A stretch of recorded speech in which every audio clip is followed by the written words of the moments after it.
Our next game is Bomberman. That's right, just Bomberman.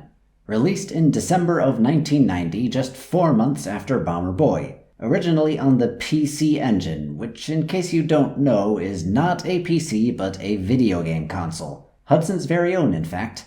But it was renamed to the TurboGrafx 16 in North America, or TG16, which is way less confusing than PC Engine. This game was also released in North America, though the console never really caught on outside of Japan, so for Europe they ported it to some other systems, thus making it a game that was released everywhere. The box art saw some changes across regions again. The North American box art has whatever this is supposed to be.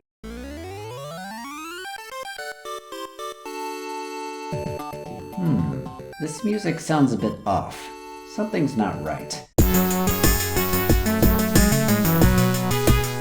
There we are. This is what I remember. Dynablaster on DOS. Possibly the very first game I ever played. And yes, this game was renamed Dynablaster in Europe, though it wasn't renamed Atomic Punk in North America. It retained its Bomberman title there. Except the title in Europe is Dynablaster, 2 words, not Dynablaster, 1 word like in the Game Boy game.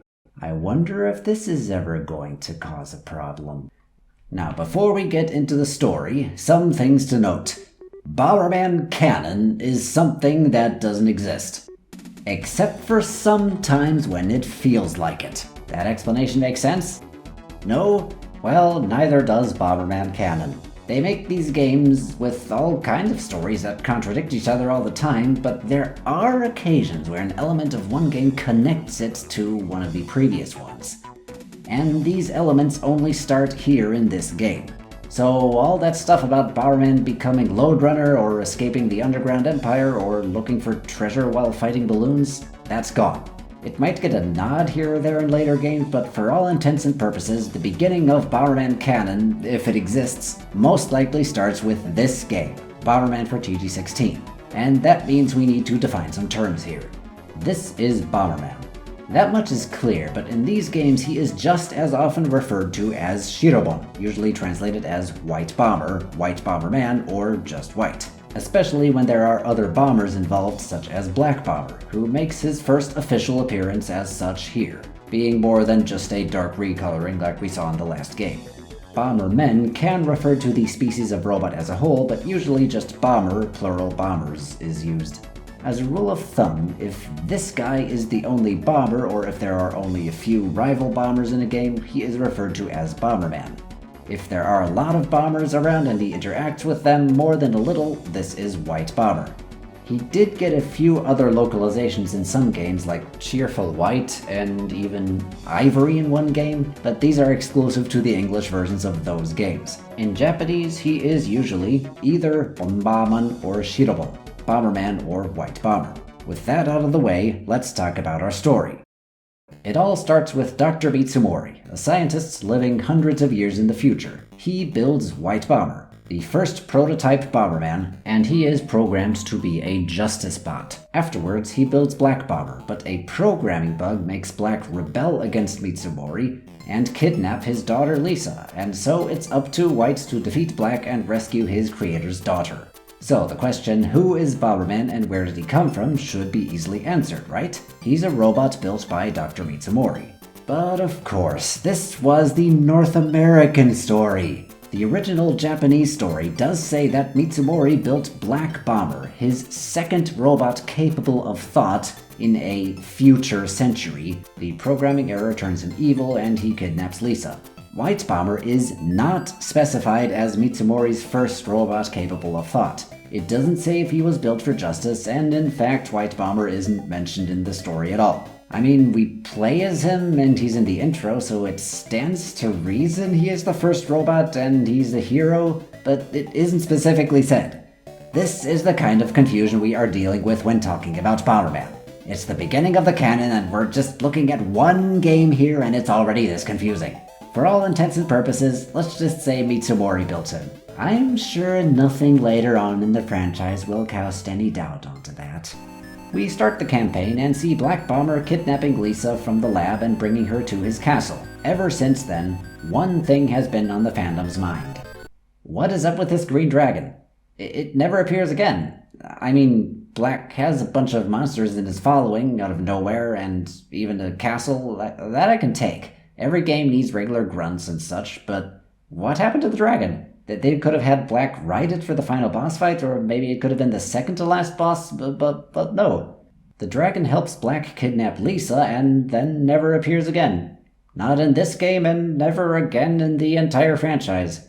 Rest in peace, Green Dragon Thing. You will be missed. After the intro, we see our quest takes place in 8 different areas, 3 of which are different floors of the castle. And each area has 8 stages, making 64 stages. The stages come in 3 sizes. One that's just the size of the screen, one that scrolls vertically, and one that scrolls horizontally. As per usual, we start with 1 bomb, 1 range, and each stage has only 1 power-up. Though this time, if we defeat all the enemies, the block with the power-up under it will blink for us, making it easier to find. The block with the exit door will not, though, so we still need to look for that. But don't worry, if the very last block you bomb is the one with the exit door, we get a Mitsumori power-up for bonus points.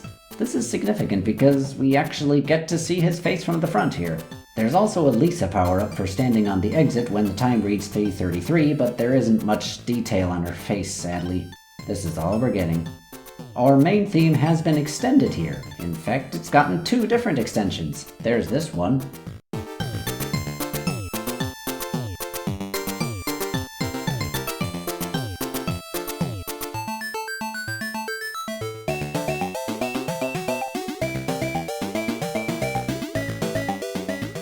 Oh, that's what that part was supposed to sound like. In the DOS version, it sounded like this.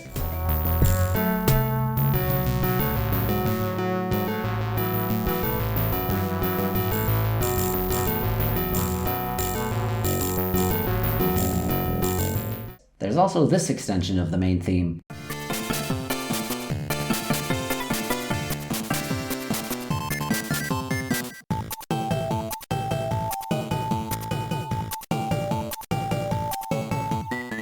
And then there's a track we hear in 2 areas of the castle, which was cut from the DOS version for some reason.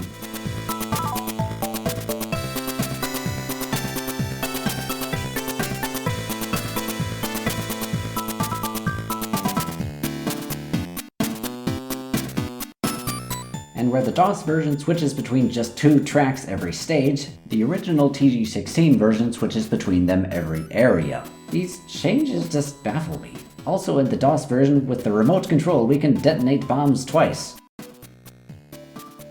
Collecting a power-up doesn't change the music here, but instead we get the power-up music from earlier games when we pick up the fire suit, or vest, which replaces the question mark and fire pass and makes its first appearance here.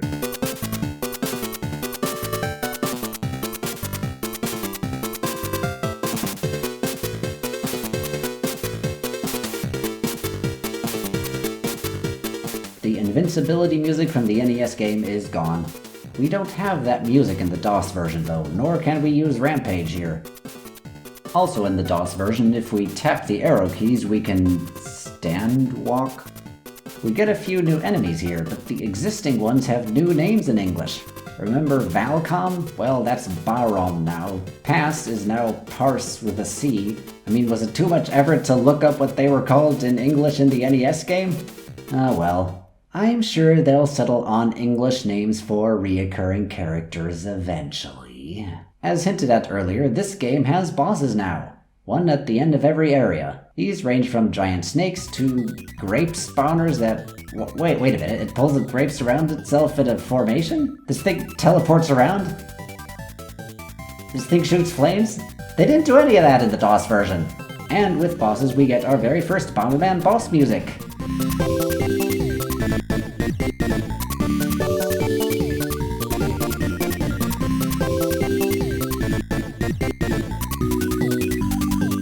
Unless you want to count Bomber King. Probably the track they butchered the least in the DOS version.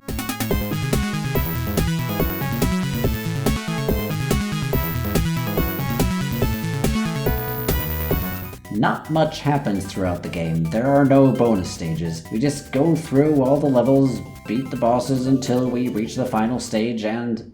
Red, blue, green, and yellow bombers? Where did they come from? Did Mitsumori build them too? Jumping ahead a bit here, a much later Bomberman guidebook called Bomberman Maniacs will refer to these four as fake Bombermen, whatever that is supposed to mean. So I guess they aren't real bombers. That's why they can turn into donuts and... wait, they shoot flames when they do that? Black Bomber can teleport and shoot fire? We have a separate track for the final boss? None of this was present in the DOS version. So we defeat Black Bomber, he brings Lisa back, and... gonna get your hand out of my eye? There we go. In the DOS version, she doesn't poke your eye. Black is doing a Dr. Wily. You know, this whole thing is kinda similar to Mega Man. Won't be the last time Bomberman copies other popular franchises. And then the credits roll... Wait, what? There's another scene where Lisa comes back to her father and the castle is destroyed? You know what I'm about to say. Let's say it together. That wasn't in the DOS version. It seems Hurricane here is responsible for that version. Shame on you, Hurricane. Our battle mode now goes up to 5 players. Oh, that makes sense now. See, the DOS version only went up to 4 players, but still had green in the top here for the standings. That's a leftover from the TG16 original. Depending on the number of players, we get enemy grunts in the stage, an uncommon sight in battle mode. We also see the introduction of the skull item here, giving you a range of negative effects from always placing bombs, not being able to place bombs, making you slower, and even making you faster sometimes. The effect can be spread to other players by touching them, so everyone can share in the fun. Unlike in the last game, we have a time limit now. If it runs out, everyone dies and it's a draw. This is also the first time the bonus stage music is used for the battle mode, and that theme got an extension too.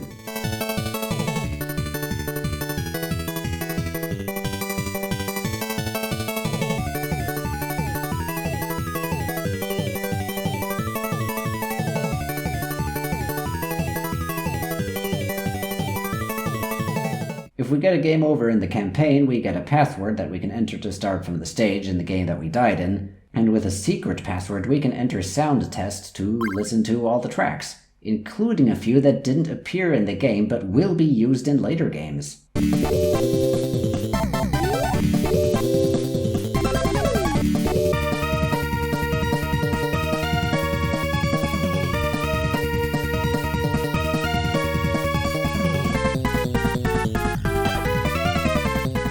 So where will the franchise go from here? We have a hero, we have Black Bomber as an established villain, a professor character, and even a damsel character. We'll have to see how things develop from here. But before we do that, here is the battle victory music from the DOS version.